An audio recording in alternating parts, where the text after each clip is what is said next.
जय हिंद प्यारे साथियों, आप सभी के साथ स्वागत आप सभी का ग्राफिकल जीएस विद राधे में। मैं राधे सर आप सभी को पढ़ा रहा हूं उत्तर प्रदेश स्पेशल। और उत्तर प्रदेश स्पेशल पढ़ाने का सबसे बड़ा जो जरिया है वो उत्तर प्रदेश लेखपाल और यूपी होमगार्ड के लिए, क्योंकि यूपी होमगार्ड में 100 क्वेश्चन केवल जीएस का है और लेखपाल की अगर देखा जाए तो उसमें उत्तर प्रदेश का क्वेश्चन भी आपको देखने को मिलेगा।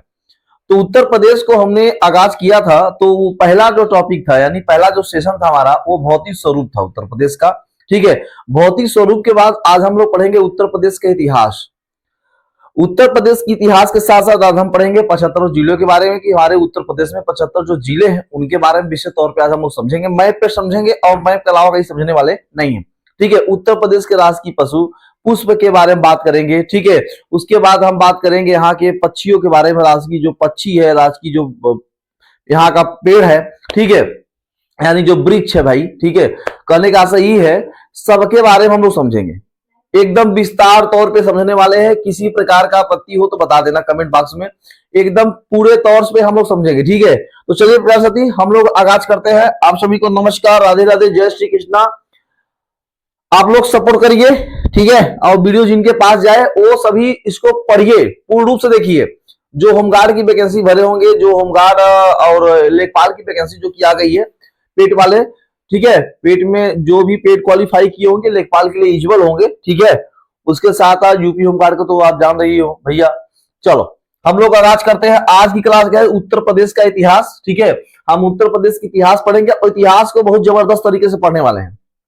इतिहास को बहुत जबरदस्त तरीके से पढ़ने वाले हैं। किसी प्रकार की दिक्कत हो, प्रॉब्लम हो तो हमें बताइएगा। ठीक है, चलो पहले सबसे पहले हम पढ़ेंगे भैया मेरे, ये है मैप। क्या है, ये है उत्तर प्रदेश का मैप। ठीक है, ये उत्तर प्रदेश का मैप है और इस उत्तर प्रदेश के मैप पर हम लोग पढ़ेंगे भैया, पहले हम लोग पढ़ेंगे क्या, जिले के बारे में। हम लोग पहले जिले के बारे में पढ़ेंगे और ठंड का मौसम बढ़ता जा रहा है इसलिए स्वेटर वेटर एकदम फिट फाट जैकेट पहन के फिट रहिए। ठीक है, और तब जाके पढ़ने में मजा आएगा। ठंडी लगता रहेगा तो पढ़ने ना पढ़ाने में कोई मजा आने वाला नहीं है। ठीक, चलो अब देखो सबसे पहले हम पढ़ेंगे मेरे भाई क्या सर, हम लोग बात करेंगे सर कि उत्तर प्रदेश में कितने जिले हैं। सर उत्तर प्रदेश में कुल 75 जिले हैं। ठीक है, कितने जिले हैं सर, कुल 75 जिले हैं। ठीक है, और 75 जिलों को दर्शाना, सर 75 जिलों को दर्शाना आसान बात है कि नहीं, एकदम आसान बात है भाई।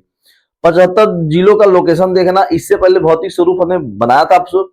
तो पहले आप इसको क्या देखेंगे सर, इसको क्या देखना है हमको, ध्यान रखो भैया, आपको देखना पहले किनारों पे जितना है पहले जिला देख लो भैया। ये है सहारनपुर, क्या है, सहारनपुर।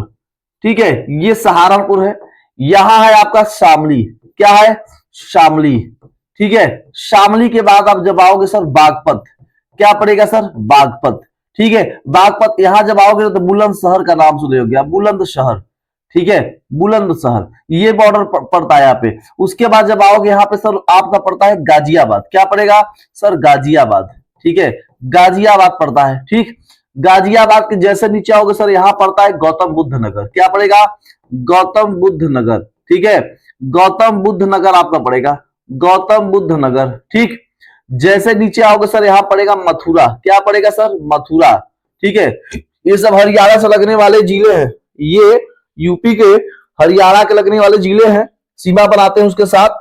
ठीक है, अब देखो जैसे मथुरा के नीचे आओगे सर यहाँ पे अलीगढ़ पड़ता है सर, क्या अलीगढ़ पड़ता है, यस सर अलीगढ़ पड़ता है। अलीगढ़ के आप नीचे आओगे सर हाथरस पड़ता है, यस सर हाथरस पड़ता है। हाथरस के जैसे नीचे आओगे सर यहाँ पे हाथरस पड़ेगा, फिर पड़ेगा एटा, क्या एटा नहीं सर, कासगंज। ठीक है, यहाँ पे हाथरस फिर कासगंज यहाँ पड़ता है ना सर, कासगंज भी पड़ेगा। ठीक है, एटा भी पड़ेगा, एटा पड़ेगा, फिर यहाँ औरैया पड़ेगा, क्या पड़ेगा, औरैया। ठीक है, औरैया। तो भैया मेरे यहाँ पड़ेगा आपका आगरा, क्या पड़ेगी भैया, आगरा। आगरा जो कि हरियाणा से लगता है और राजस्थान सॉरी मध्य प्रदेश के साथ भी सीमा बनाता है और उसके बाद आप राजस्थान के साथ भी सीमा बनाता है। ठीक है, जैसे आगरा के नीचे आओगे सर एटा औरैया, तो यहीं पे पड़ता है भैया मेरे फिरोजाबाद, क्या पड़ता है, फिरोजाबाद। ये भी बॉर्डर बनाता है इसके ऊपर, फिरोजाबाद भी पड़ता है इसके ऊपर। ठीक है, जैसे आओगे यहाँ पड़ेगा जालौन, क्या पड़ेगा सर, जालौन। ठीक है, जालौन के बाद पड़ेगा झांसी, क्या पड़ेगा भाई मेरे, झांसी। झांसी के बाद ये जो आपका दिख रहा है ना, ये है ललितपुर, क्या है, ललितपुर। ठीक है, इसे आप भूलना नहीं है, ललितपुर को भूलना नहीं है मेरे भाई, ठीक है, ललितपुर को नहीं भूलना है। यहां जब आओगे सर, यहां पड़ेगा महोबा। क्या पड़ेगा सर? महोबा। महोबा के जैसे ही ऊपर सर यहाँ पाओगे पड़ेगा बांदा। क्या पड़ेगा सर? बांदा। झांसी के यहाँ पे आओगे सर, यहाँ पड़ेगा हमीरपुर। क्या पड़ेगा? हमीरपुर पड़ेगा। ठीक है, यहाँ पे पड़ेगा कानपुर। क्या पड़ेगा सर? कानपुर। कानपुर नगर, कानपुर देहात, यहाँ कानपुर देहात पड़ेगा। ठीक है, इतना ध्यान रखिएगा। बांदा के ठीक ऊपर पड़ता है भैया, आप जानते हो, जानते हो इसे। बांदा आओगे, फिर यहाँ पे चित्रकूट पड़ता है। क्या? चित्रकूट। ठीक है, चित्रकूट के ठीक ऊपर पड़ेगा कौशाम्बी। क्या पड़ेगा सर? कौशाम्बी। ठीक है, कौशाम्बी। और जैसे ही नीचे आओगे सर, यहाँ पड़ेगा प्रयागराज। क्या पड़ेगा सर? प्रयागराज यानी इलाहाबाद। यहां आओगे ना सर, यहां आपका पड़ेगा मिर्जापुर। क्या? मुन्ना भैया का नगरी मिर्जापुर। ठीक है, मां विंध्यवासिनी की नगरी मिर्जापुर।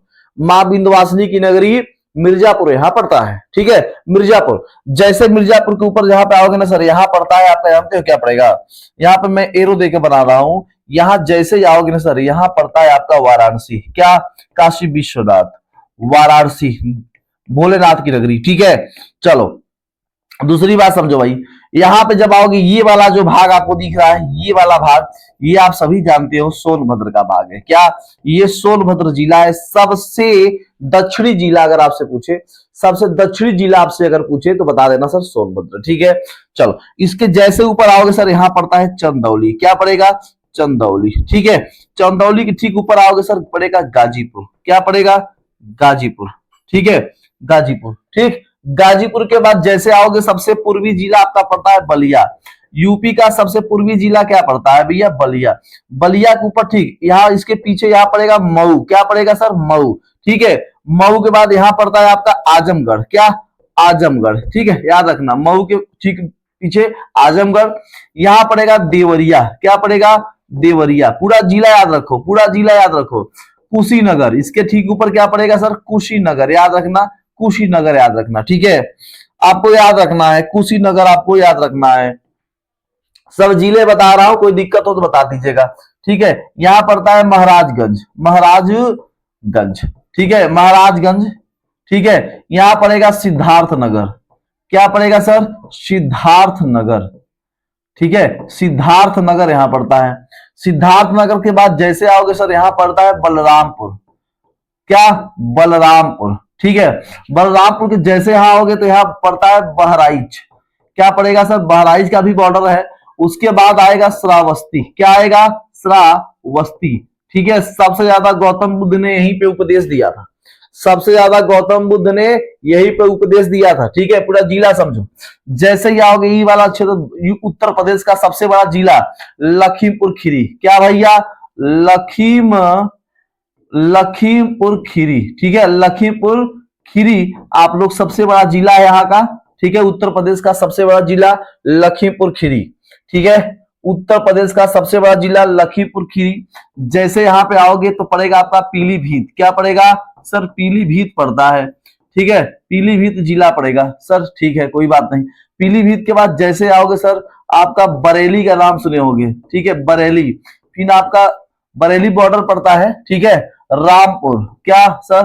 रामपुर। ठीक है, रामपुर के बाद आया मुरादाबाद। क्या भैया? मुरादाबाद का नाम सुने होंगे सर, मुरादाबाद का नाम तो सुने हैं। ठीक है, यहां जब आओगे तो भैया यहां पड़ता है आपका मुजफ्फरनगर। ठीक है, मुजफ्फरनगर, बिजनौर। ठीक है, यहां पे। ठीक है, मुरादाबाद के बाद यहां जब आओगे तो बिजनौर पड़ेगा। क्या पड़ेगा सर? बिजनौर पड़ेगा। फिर यहां पड़ेगा मुजफ्फरनगर। क्या? मुजफ्फरनगर। ठीक है, मुजफ्फरनगर यही आपका जिला है। 75 जिले में किनारों किनारों के जितने जिले थे हमने आपको समझा दिया, बता दिया। ठीक है, अब देखो ध्यान से, उत्तर प्रदेश की राजधानी लखनऊ यहाँ पे स्थित है आपका। क्या? लखनऊ। नीचे आपका उन्नाव पड़ेगा भैया मेरे, उन्नाव। कन्नौज, यहाँ उन्नाव, यहाँ उन्नाव पड़ेगा, नीचे कन्नौज पड़ेगा। ध्यान रखिएगा, हरदोई। ठीक है, उन्नाव। ठीक, ये लखनऊ उत्तर प्रदेश की राजधानी क्या है? लखनऊ। ठीक है, ये हमने जिला दर्शाया है, ये हमने जिला आपको दर्शाया है। पूरा जिला अभी हम आपको बताएंगे, किसी भी एक वीडियो में बता देंगे पूरा का पूरा जिला कैसे आपको याद रखना है, कैसे आपको मतलब कि सर 75 जिला याद करना कोई बहुत बड़ी बात नहीं है, लेकिन दर्शाना भी भाई अपने आप में एक कला है। तो कैसे याद करना है वो भी हम आपको बता देंगे, एकदम सटीक बता देंगे आपको, एक दो बार तीन बार में आपको जल्द से जल्द याद हो जाएगा 75 जिला लोकेशन सहित कहाँ पे कौन सा जिला स्थित है, ठीक है, उसमें सब टोटल बता देंगे। अब देखो भैया, ये तो उत्तर प्रदेश की राजधानी की बात हो गई सर, उत्तर प्रदेश की राजधानी अगर हो गई तो उसके साथ साथ हम अगर देखें मेरे भाई, ठीक है, अब हम अगर कहानी में ट्विस्ट लाना चाहें तो अब इनके इतिहास की बात करें, हम किसकी, उत्तर प्रदेश के इतिहास की अगर हम बात करें तो मेरा 1 जनवरी की बात है, क्या 1 जनवरी, 1 जनवरी 1836 ईस्वी की बात है, 1 जनवरी 1836 ईस्वी की बात है, ठीक है। 1 जनवरी 1836 ईस्वी में उत्तर प्रदेश का नाम था संयुक्त प्रांत, क्या उत्तर पश्चिम प्रांत, इसका नाम था उत्तर पश्चिम, इसे याद रखना, या मेरे भाई उत्तर पश्चिम प्रांत लिखना, ठीक है, ठीक है। चलो आगे देखो, अगर हम बात करें 15 फरवरी की बात करें, कब भैया 15 फरवरी की अगर हम बात करें सर, 15 फरवरी को 1877 की अगर बात करें, 1877 की अगर बात करें तो इसका भैया नाम था उत्तर पश्चिम प्रांत, इसे अवध भी कहा जाता है, क्या भैया उत्तर पश्चिम प्रांत अवध के नाम से भी जाना गया था, ठीक है। अब देखो मेरे भाई ट्विस्ट क्या है, फिर यही कहानी बढ़ती है 1902 में, क्या 1902 में यही कहानी बढ़ती है 1902 में, इसका नाम मेरे भाई रखा जाता है आगरा एवं अवध संयुक्त प्रांत, क्या सर संयुक्त प्रांत, ठीक है, संयुक्त प्रांत इसका नाम रखा जाता है, ठीक है। दूसरी चीज समझो, अब बात आती है सर 1937 में इसका नाम क्या रखा गया, 1937 में इसका सर नाम क्या रखा गया, केवल इसका नाम रखा गया संयुक्त प्रांत, क्या रखा गया सर संयुक्त प्रांत, उत्तर प्रदेश का नाम रखा गया केवल संयुक्त प्रांत, ठीक है, उत्तर प्रदेश का नाम रखा गया केवल संयुक्त प्रांत ही रखा गया, अन्यथा और कुछ नहीं रखा गया, ठीक है। अब सर इसमें कहानी ये आती है कि इसका नाम कुछ और रखा गया था सर, आप जानते हैं सर 24 जनवरी, क्या 24 जनवरी 1950 ईस्वी को उत्तर प्रदेश, ठीक है, उत्तर प्रदेश इसका नाम तो रखा गया सर, ठीक है, इसके बाद 24 जनवरी 1950 को इसका नाम उत्तर प्रदेश रखा गया, और इसी दिन हम भैया उत्तर प्रदेश दिवस भी मनाते हैं, क्या उत्तर प्रदेश दिवस के रूप में मनाते भी है, क्या यस सर 24 जनवरी को उत्तर प्रदेश दिवस के रूप में हम लोग मनाते भी है, ठीक है, जब इसका नाम रखा गया। इसके बाद अगर हम यही बात करें सर कि 1 अप्रैल की अगर बात है, क्या सर 1 अप्रैल 1947 ईस्वी में ये स्वयं स्वायत्त सत्ता अपनाया, क्या स्वायत्त सत्ता पाया, ठीक है, ये स्वायत्त मतलब स्वयं सत्ता पाया, ठीक है। अब देखो मेरे भाई, अगर मैं बात करूं एक एक्ट निकला था गवर्नर इंडिया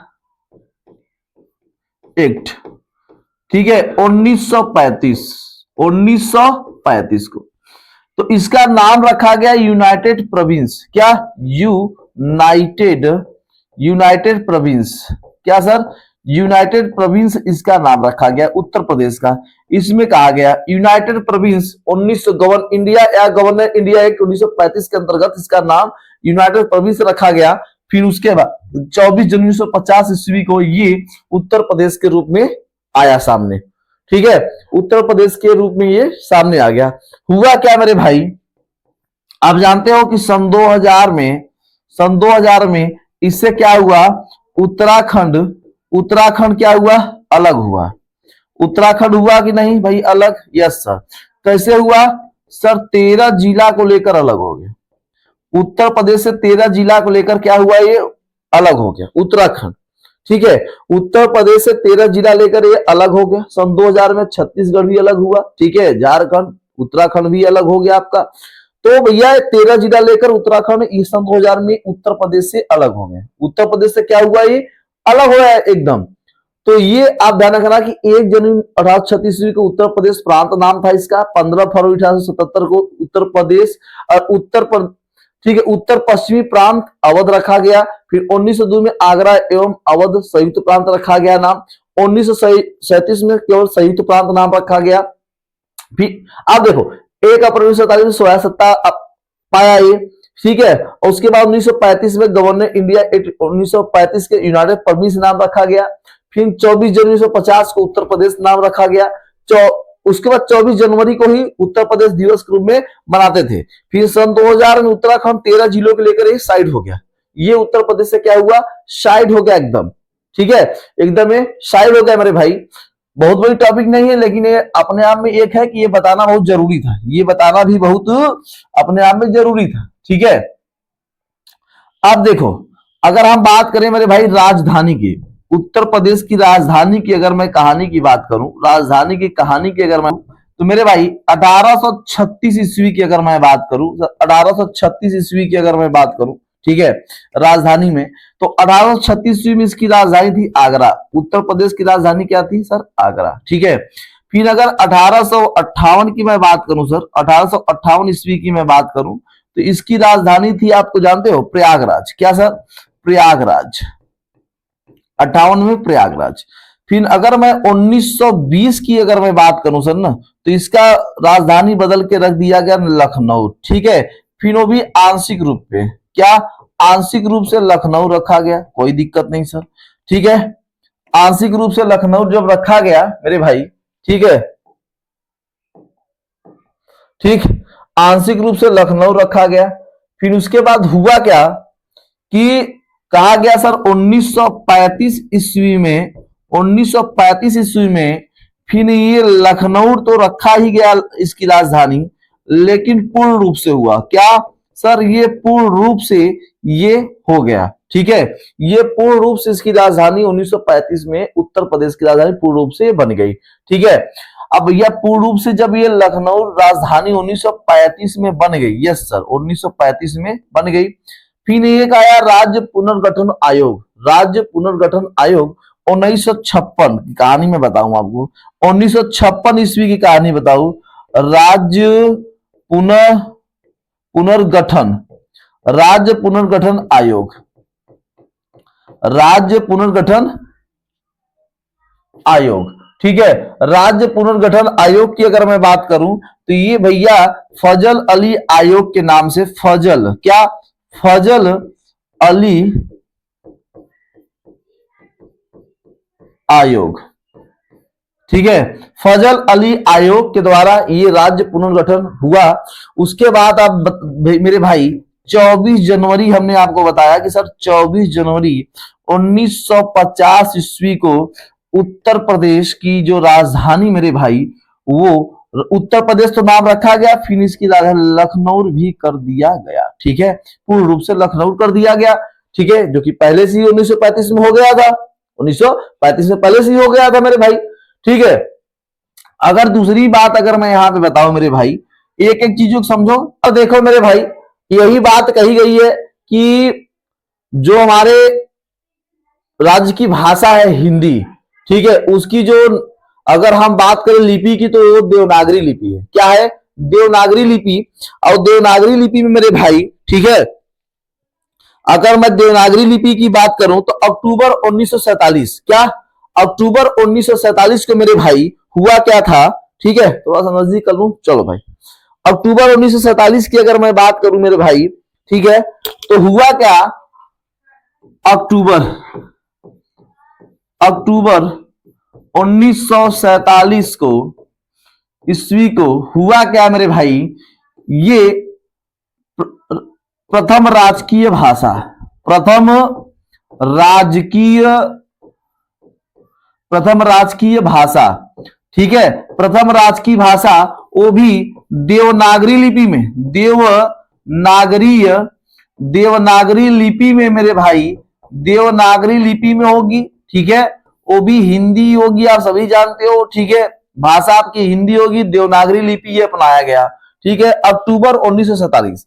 दूसरी बात अगर मैं बताऊं सर, 26 जनवरी की अगर मैं बात बताऊं सर, 26 जनवरी, ठीक है, 26 जनवरी की अगर मैं बात बताऊं मेरे भाई, तो सभी कार्यालयों में, जैसे जितनी भी ऑफिस दफ्तर सरकारी गवर्नमेंट जितनी भी दफ्तर है, प्राइवेट दफ्तर है, सभी दफ्तरों में क्या कहा गया कि इसी भाषा का यूज होना चाहिए, इसी भाषा का उपयोग होना चाहिए हर दफ्तर, हर सरकारी किसी भी दफ्तर में। आप अगर देवनागरी लिपि यहाँ उत्तर प्रदेश के है तो आपको ये भाषा ही अपनाना पड़ेगा, ठीक है। ये यहाँ का राजकीय सरकार ने ये घोषणा किया, कब किया सर? 1947 में, ठीक है। 26 जनवरी 1968 की अगर मैं कहानी बताऊं तो ये कहा गया मेरे भाई कि सभी कार्यालय में, सभी कार्यालय में ये भाषा अपनाई गई है, ठीक है, भाषा अपनाई गई, ठीक है। कार्यालय कोई भी हो अपनाया गया, भाषा अपनाया गया, कार्यालय कोई भी हो, वो 26 जनवरी 1968 ईस्वी में सभी कार्यालय में ये भाषा अपनाया गया कि जो उत्तर प्रदेश की भाषा है, वो चाहे गवर्नमेंट हो, चाहे वो सरकारी दफ्तर हो, सभी दफ्तरों में, सभी कार्यालय में ये कई भाषा का उपयोग होगा, ठीक है, अन्य भाषा का उपयोग नहीं होगा। फिर ये इसके बाद जब ये भाषा अपनाया गया मेरे भाई, फिर बात आई 1989 ईस्वी की, बात आई 1989 ईस्वी को, तो मेरे भाई उर्दू जो भाषा है ना, उर्दू जो भाषा है, इसे द्वितीय भाषा बनाया गया, ठीक है, इसे द्वितीय राजकीय भाषा बनाया गया, द्वितीय राजकीय भाषा बनाया गया, ठीक है, बनाया गया, द्वितीय राजकीय भाषा बनाया गया, ठीक है। इतनी बातें समझ में आ गई सर। ये 1989 की बात है, 1989 की बात है मेरे भाई। पहले तो आप हिंदी को अपनाया गया, फिर उसके बाद उर्दू को राजकीय भाषा बनाया गया, उर्दू को राजकीय भाषा बनाया गया। चलो सर, अब इतनी बातें समझ में आ गया, इतनी बातें क्या समझ में आ गई? अगर आ गई हो तो हमें उम्मीद है कि सब कुछ समझ में आएगा। भैया इधर देख लो, आ जाओ।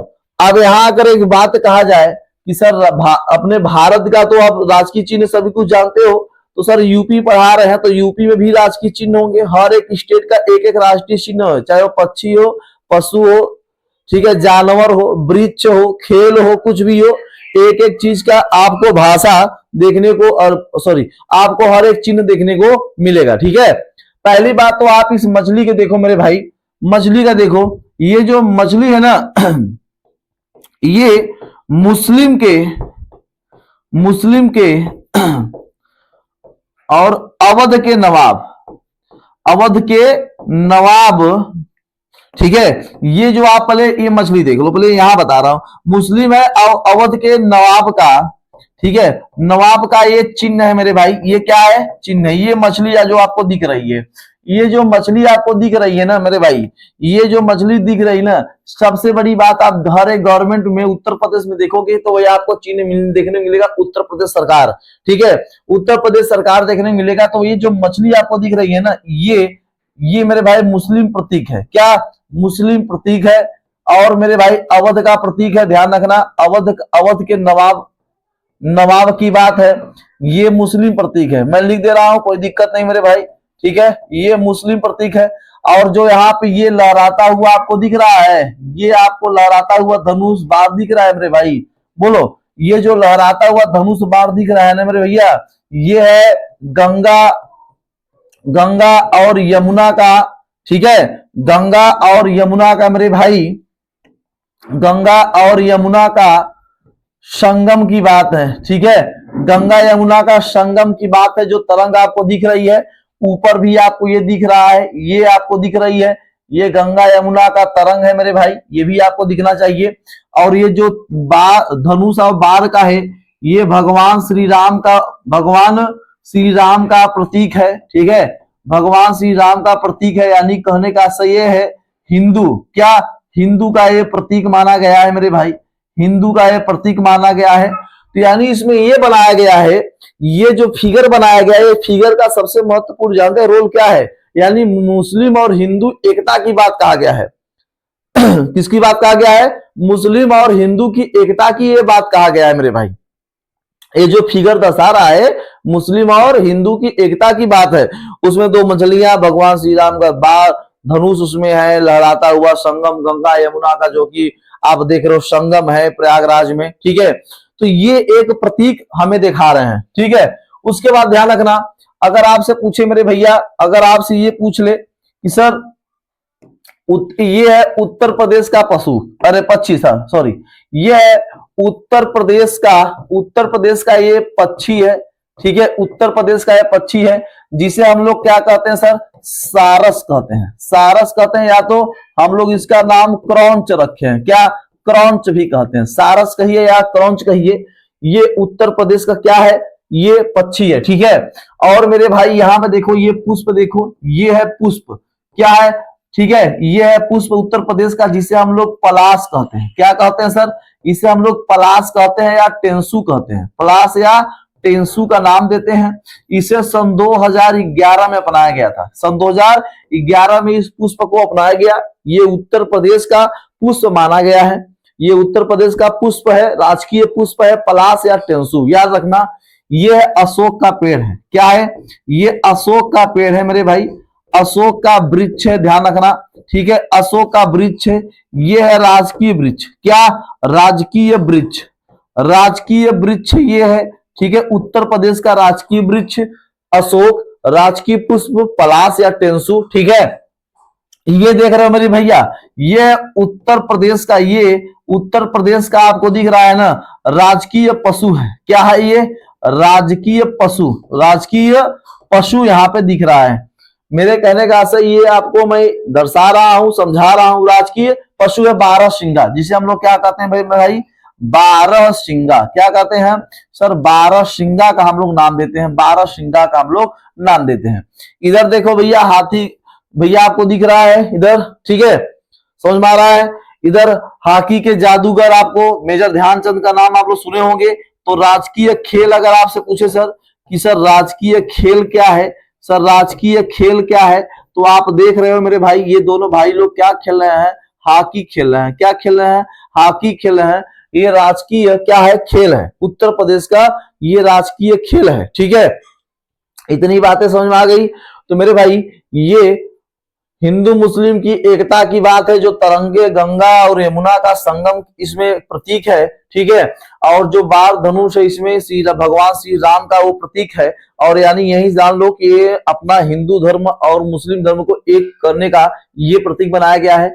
राजकीय पशु आपका सारस या क्रौंच है, राजकीय पुष्प आपका पलाश है, वृक्ष आपका अशोक है। अगर पशु पूछे तो 12 सिंगा, खेल पूछे तो आप बता देना हॉकी, ठीक है। ये राजकीय अपने उत्तर प्रदेश का राजकीय चिन्ह है, सब राजकीय चिन्ह है, ठीक है। अब देखो, इतना बताने के बाद अगर ये आपको बातें यहाँ पे अगर आपको समझ में आ गया होगा, तो हमें उम्मीद है कि ये चीजें आपको बहुत काम देगी, ये चीजें आपको बहुत काम देगी मेरे भाई, ये चीजें आपको बहुत काम देगी। और उम्मीद है कि आपको सब अच्छा भी लगेगा, ठीक है। ये उत्तर प्रदेश का इतिहास की बात है, भारत का वो राज्य जो अपने आप में एक ख्याति प्राप्त किया है, ठीक है, उत्तर प्रदेश। तो उत्तर प्रदेश की ये हमने आपको इसके राजधानी के बारे में, इसके पूर्व नाम के बारे में सब कुछ हमने आपको यहाँ पे बता दिया है, ठीक है। समझ में आ रहा है भाई सर? अगर समझ में आ रहा है मेरे भाई लोग, तो हमें उम्मीद है कि आप सब अच्छे से कवर करेंगे इस चीज को, वीडियो को पूर्ण रूप से देखेंगे, ठीक है। तो चलिए